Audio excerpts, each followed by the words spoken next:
माझ्या महाराष्ट्रातील बांधवांनो, भगिनींनो आणि मातांनो, नमस्कार. जय महाराष्ट्र. एक दोन दिवसापूर्वीच आपण भेटलो होतो, आपल्याशी मी संवाद साधला होता आणि त्यावेळेला आपण असंच ठरवलं होतं, किंवा ठरवलं आहेच, की या 2 महिन्याच्या लॉकडाऊन नंतर पुनश्च हरिओम करायचं. आणि त्यानुसार मी आपल्याला पुढे कसं कसं कधी कधी काय काय आपण सुरू करणार आहोत त्याची कल्पना दिली. 3 तारखेला मी आपल्याला सांगितलं होतं की सार्वजनिक उद्यानं वगैरे वगैरे वगैरे ह्या काही गोष्टी आपण वापरायला हरकत नाही, सुरू करायला हरकत नाही, आउटडोअर व्यायाम सुरू करायला हरकत नाही. हे जाहीर करून 1-2 दिवस होत आहेत. आज पुन्हा आपल्यासमोर मी आलेलो आहे.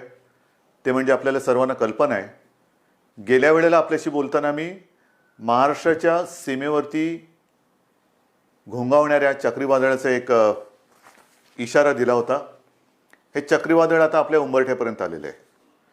जो काही आपल्या हवामान खात्याचा अंदाज आहे त्यानुसार साधारणतः उद्या दुपारपर्यंत आत्ताची जी काही परिस्थिती आहे त्या परिस्थितीनुसार आपल्या अलिबागच्या इथे हे वादळ धडकण्याची शक्यता आहे.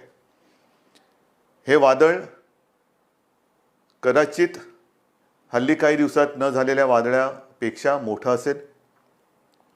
जो काय अंदाज व्यक्त केला जातोय त्यानुसार 100 ते 125 किलोमीटरच्या वेगाचे वारे वाहतील. वादळ म्हणजे नुसतं वादळ नाही, चक्रीवादळ आहे. सगळं चक्र फिरवत फिरवत फिरवत आणि नासधूस करत हे पुढे जाणार आहे. प्रार्थना हीच आहे की आपल्यापर्यंत पोहोचेपर्यंत ह्या वादळाचा जोर ओसरावा किंवा हे वादळ कुठेतरी हवेतल्या हवेत नाहीसं हवं. ही प्रार्थना आहे आपली. प्रार्थनेला यश मिळेल. पण जे काही दिसतं आहे ती शक्यता पाहिल्यानंतर हे वादळ उद्या दुपारपर्यंत आपल्या किनाऱ्यावरती धडकणार आहे.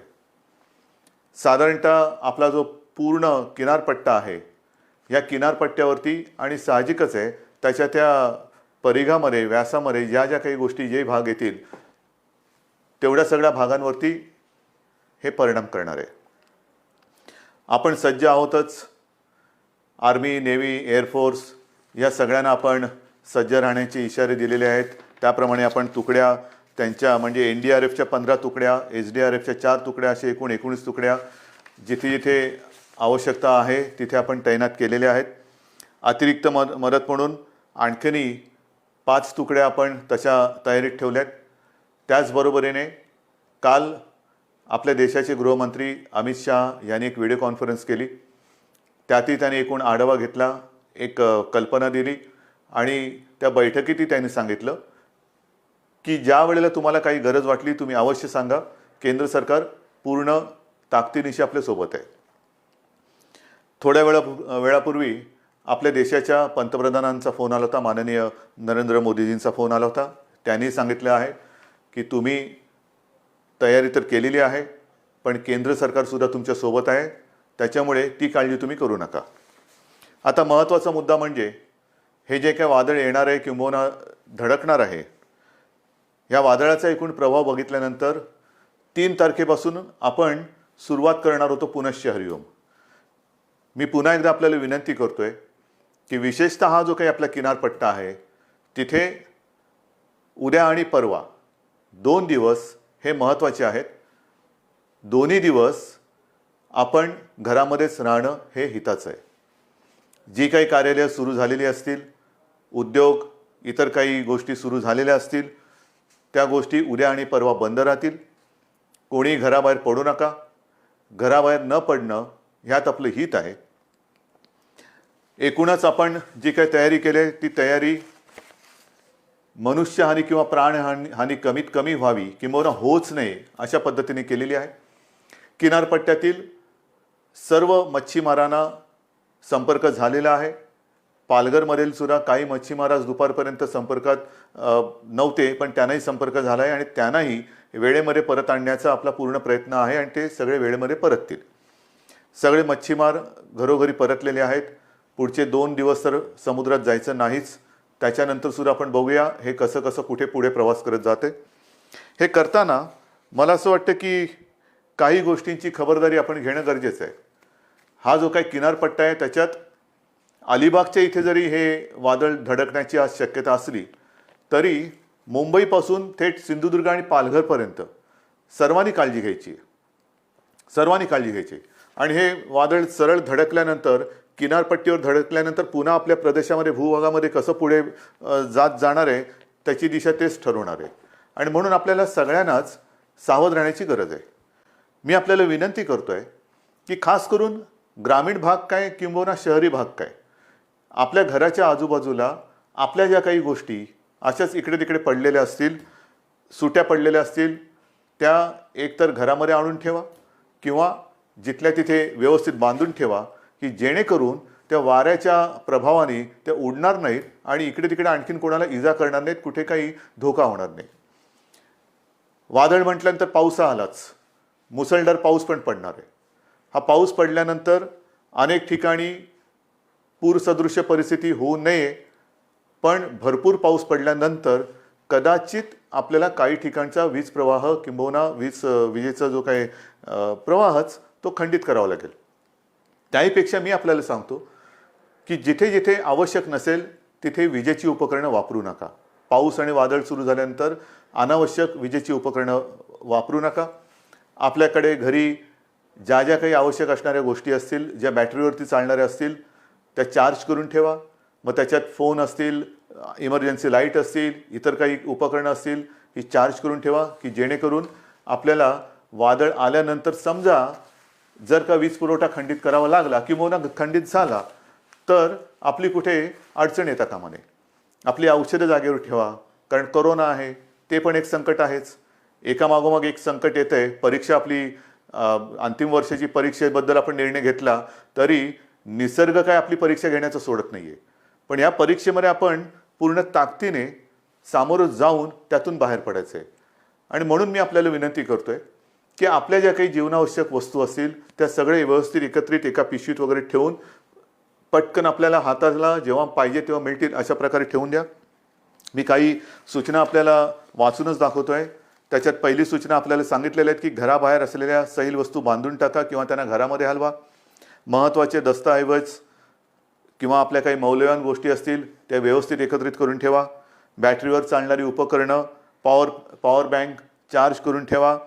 दूरदर्शन आणि आकाशवाणीच्या सूचनांकडे लक्ष द्या. हे फार महत्त्वाचं आहे. अफवा अजिबात पसरू नका.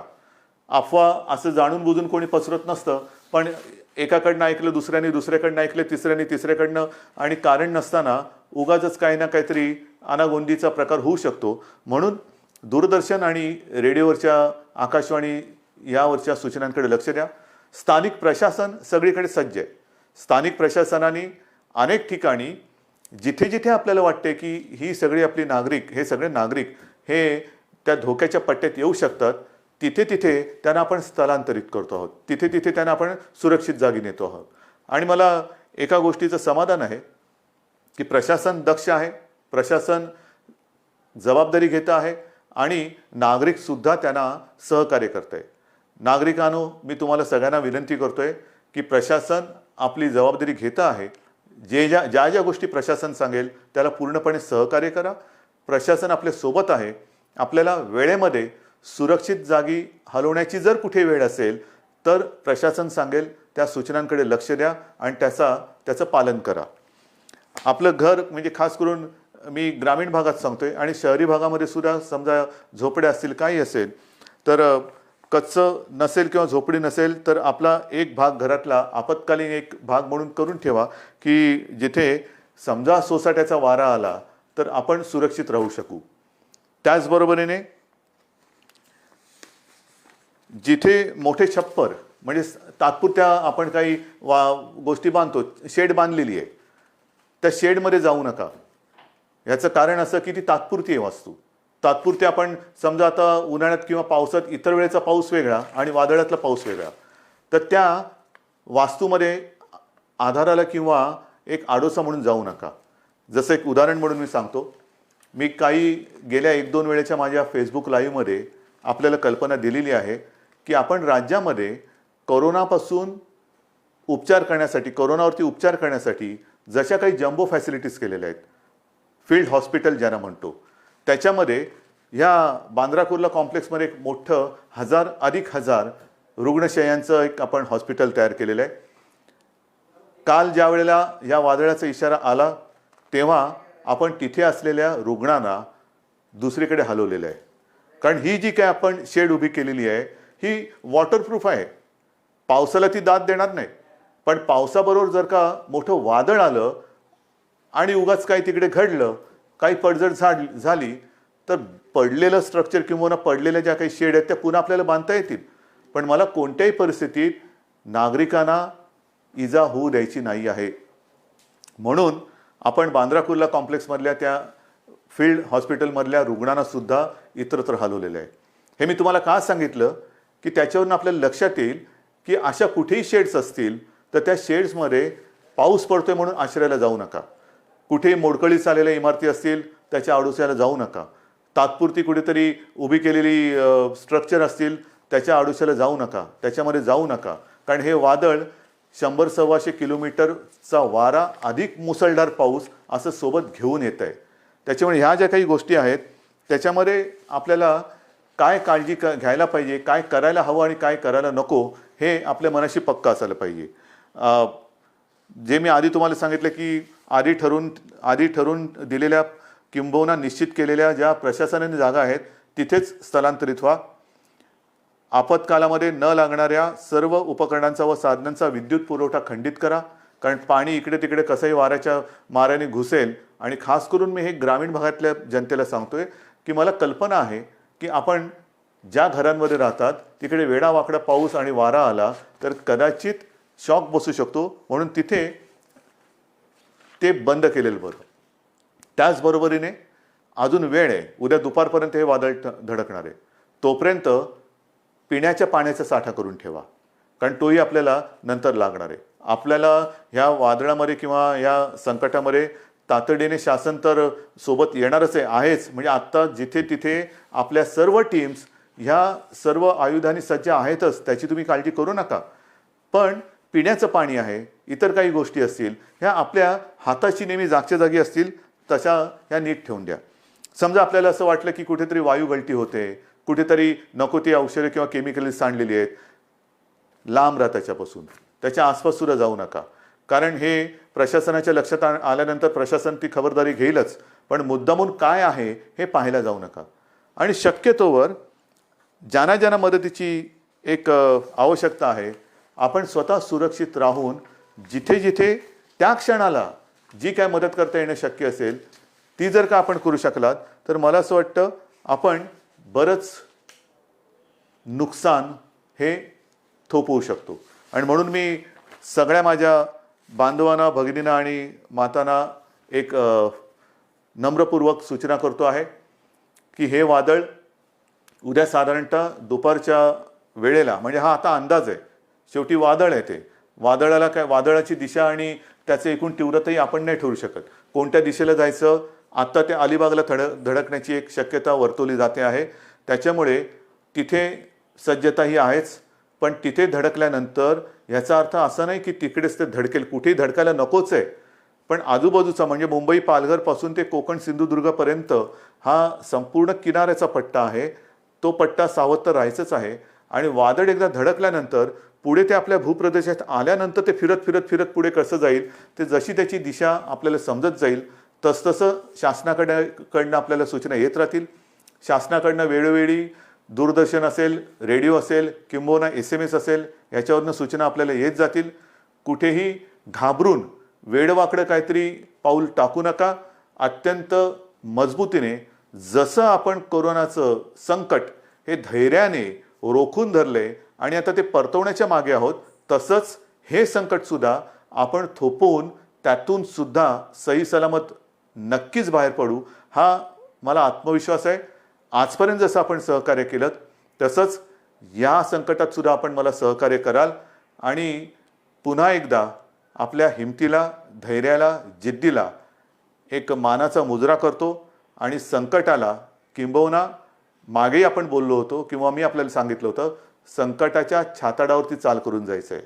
हे संकट आलं तरी धैर्याने त्याला सामोरं जाऊया आणि त्यातून सही सलामत बाहेर पडूया. जय हिंद, जय महाराष्ट्र.